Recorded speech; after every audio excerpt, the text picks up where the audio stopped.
Minha diretoria está convocada a seleção brasileira para 2 amistosos agora no mês de junho. E antes de falar da convocação da seleção, eu preciso falar do quão ridículo primeiro a CBF se prestar a certas coisas, né? O Ramon, coitado, o Ramon está cumprindo a ordem. Ele é um treinador interino, um treinador de sub-20, que obviamente não vai entrar em conflito com a CBF. Se a CBF fala para ele, pega um avião e vem aqui dar uma coletiva no Rio de Janeiro e volta para a Argentina, ele vai fazer o que a CBF está mandando, comprando passagem para ele fazer. O ridículo é a CBF se prestar a isso, né? Eu acho que as pessoas que comandam a CBF hoje, nem conheço o presidente novo e tal, mas as atitudes recentes mostram assim, um desconhecimento razoável de futebol. Como também não me espanta, porque normalmente os dirigentes do futebol são pilotos de Fly Simulator colocados num Boeing. Você tira o cara, o treinador de uma competição mundial sub-20, onde o Brasil está tentando ganhar. Você pega o cara para vir no Rio de Janeiro para ficar respondendo a mesma pergunta óbvia que ele responderia de todos os jornalistas, porque a pergunta é uma só. E a pergunta foi gerada pela CBF. Ou seja, as perguntas não são... Porque na convocação tem alguns nomes novos, nós vamos falar daqui a pouco, mas assim, não é nenhuma bomba na convocação. Então vai ter uma perguntinha aqui, tá ali, mas nada assim muito, né, relevante. Algumas perguntas bem idiotas, né? Inclusive o lá questionou a fase do Pedro, 22 gols no ano, o cara falou assim, será que o Pedro... Não, Pedro não. Porra, caralho, tem 22 gols no ano, tá ruim. Enfim, mas não é isso. Você traz o cara da Argentina e todas as perguntas da coletiva vão ser sobre o quê? Você acha que você deveria ter vindo da Argentina? Puta que pariu, CBF. Quem é o manja-balão que cuida disso? Porque não é possível. Qualquer criança de 15 anos de idade sabe. Se você trouxer o cara da Argentina no meio da competição só pra ele dar uma lista que ele pode dar de lá, porque é um amistoso, a seleção tá sem treinador, caralho, a única pergunta que vai gerar é: queremos uma polêmica. Como é que a gente arruma uma polêmica? Vamos tentar tirar do Ramon ele dizer que não era necessário vir da Argentina, porque a gente cria uma crise na CBF na seleção. Você não sabe, tu não conhece o gadozinho que trabalha ali contigo, tu anda nesse passo há 200 anos e não sabe? Meu Deus do céu, qual é a lógica dessa merda? Qual é o sentido de você tirar o treinador do trabalho lá pra ele vir aqui dar uma coletiva pra responder a única pergunta, que é por que ele veio aqui? Era só ele não vir aqui. O Ramon não tem culpa, tá, gente? Tô falando da CBF. Que coisa idiota, que coisa babaca, sabe? Uma seleção que em junho não tem nem treinador, porque tá esperando que nem um cachorrinho de 4, a porra de um treinador gringo, vai ser ele que fica lá, ou se não rolar dele ficar lá, talvez sobre a porra da seleção brasileira pra ele, o que já é um absurdo a seleção brasileira se colocar nesse papel, né? Já é um absurdo. Mostra que a seleção brasileira já tem hoje, a CBF hoje tem uma direção que entende a seleção muito menor do que ela é. Então a gente já começa errado, porque a gente já começa com uma direção que não enxerga o tamanho da própria do que está cuidando. Você não enxerga nem o que você está fazendo direito. Então a gente está esperando um treinador ver se, quem sabe, ele topa vir para a seleção brasileira, deixando claro em entrevistas para o mundo inteiro que é o plano B dele, que já é ridículo para nós. Enquanto isso, a gente manda o treinador parar o Mundial Sub-20, onde nós temos possibilidades, para vir aqui para dar uma coletiva para responder a pergunta gerada por ela mesma. Ah, pelo amor de Deus, o CBF, na moral, vai. Vocês também não se ajudam em porra nenhuma. Quando não é corrupção, quando não é sacanagem que tá envolvido o nome da CBF, é incompetência. É decisão idiota. E aí vem reclamar porque o torcedor brasileiro... Mas lógico que o torcedor brasileiro se afasta. Pelo amor de Deus, cara. Porque parece uma associação de doente mental fazendo futebol. Ninguém consegue entender o caminho óbvio do que deve ser feito. Todos os problemas do futebol brasileiro são gerados pelo próprio futebol brasileiro, pela própria CBF.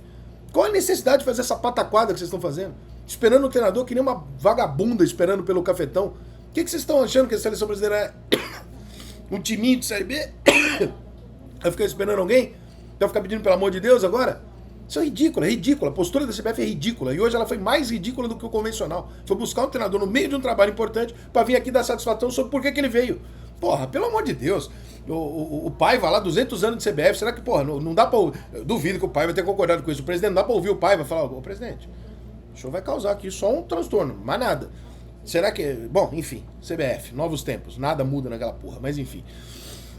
Vamos para os convocados da seleção brasileira. Tem algumas novidades, das quais a gente pode ficar, algumas delas razoavelmente felizes, outras um pouco preocupado, né? Mas a gente sabe que era mais ou menos isso aqui. Alisson, Ederson e Everton são 3 goleiros que hoje são absolutamente indiscutíveis no futebol brasileiro, são os 3 goleiros da seleção há algum tempo e não tem por que discutir. Talvez você prefira, eu acho que esse merecia uma chance, mas tu vai dar uma chance pra alguém, tem que tirar um desses 3, né, meu? Como é que tu tira um desses 3? É difícil pra caralho. Laterais, Danilo, Alex Telles, aí vem 2 novidades, o Wanderson e o Ayrton Lucas. O Wanderson, pra quem não se lembra, ele jogou pouco tempo no Grêmio, mas jogou muito bem, o garoto, é o mais novinho dessas novidades aí. Foi jogar fora, não tem assim um destaque do caralho, mas como nós temos um problema na lateral, talvez ele realmente seja um jogador jovem que esteja encaminhado num time europeu, começando a aparecer melhor e tendo uma consistência. Então é uma convocação que a gente sabia que mais cedo ou mais tarde aconteceria, porque era um jogador que saiu do Grêmio muito bem. Então a gente sabia que uma hora aconteceria. E o Ayrton Lucas, merecidíssimo, tá jogando muita bola. Tem sido até um dos principais atacantes, se não for o principal atacante do Flamengo nesse momento, porque é um dos jogadores que melhor cria, que mais chega ao ataque, tem sido muito bem no Flamengo. Zagueiros, Ibanes da Roma, tá muito bem. Éder Militão do Real Madrid dispensa a apresentação, Marquinhos do Paris Saint-Germain dispensa, e o Nino do Fluminense, uma convocação brazuca merecida de um jogador que está se destacando no Fluminense já também há algum tempo. Meio campo, André do Fluminense também merecida, Bruno Guimarães do Newcastle, continuidade, Casemiro do Manchester United também indiscutível, Joelinton do Newcastle, que é um jogador já sendo observado há algum tempo. Eu não assisto o Newcastle o suficiente para dizer se é um jogador que merece estar na seleção brasileira ou não, enfim. Lucas Paquetá também já faz parte da seleção, o Rafael Veiga do Palmeiras, finalmente, né? O Rafael Veiga tem uma oportunidade na seleção brasileira e que tenha mais algumas, porque realmente merece. Malco do Zenit, talvez esse nome aqui seja o que mais te assuste. Mas o Malco, como é que tá o Malco? Olha só, o Malco a gente não vê porque ele tá no Zenit, então a gente realmente tem dificuldade de ver o Malco.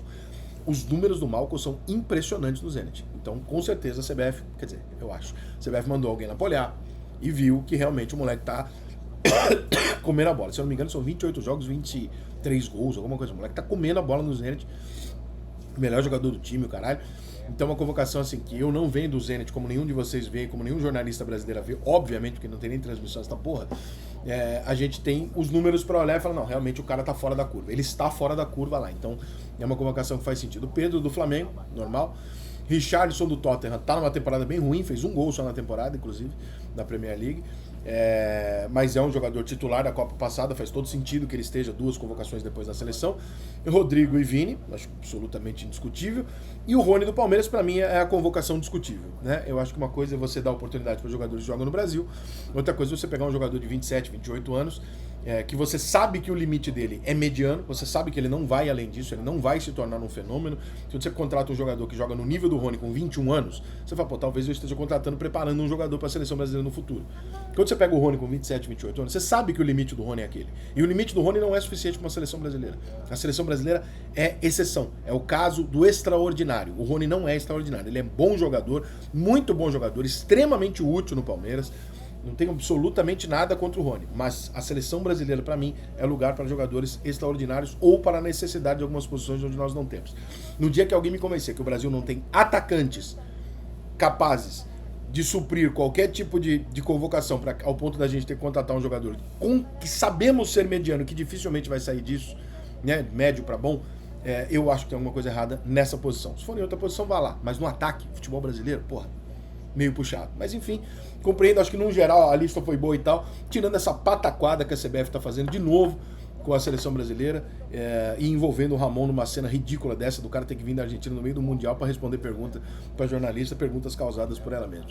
Segue o enterro, rapaziada. Pouca coisa muda no futebol brasileiro, realmente é cada dia mais difícil acreditar que tem alguém com algum senso do ridículo comandando as coisas no Brasil, em todas as áreas, né? Mas no futebol a gente já começa o ano vendo que talvez da Copa passada para a próxima a gente tenha que torcer para um treinador acertar 11 e a gente ter. Porque o todo do futebol brasileiro muito dificilmente vai em alguma direção que não seja mais do mesmo dos últimos anos, infelizmente.